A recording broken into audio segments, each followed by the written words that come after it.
ঝালকাঠির কাঠালিয়ায় শুরু হয়েছে ইউএনও কাপ ফুটবল টুর্নামেন্ট।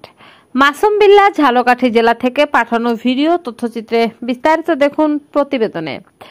ঝালকাঠির কাঠালিয়ায় শুরু হয়েছে ইউএনও কাপ ফুটবল টুর্নামেন্ট। শনিবার বিকেলে এই ফুটবল টুর্নামেন্টের উদ্বোধন করা হয়েছে। উপজেলা নির্বাহী কর্মকর্তা জহিরুল ইসলাম প্রধান অতিথি হিসেবে খেলার উদ্বোধন করেন।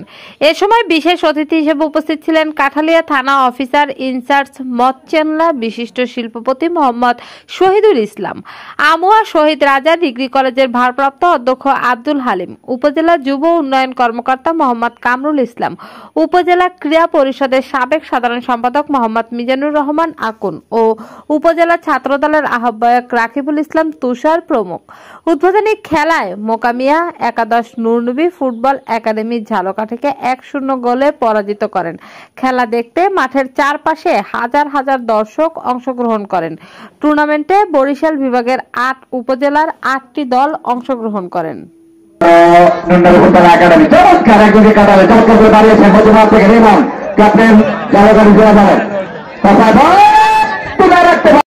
খানজান আলী আর মোকামিয়া মাজার, দেখা যাক কি হয় আজার।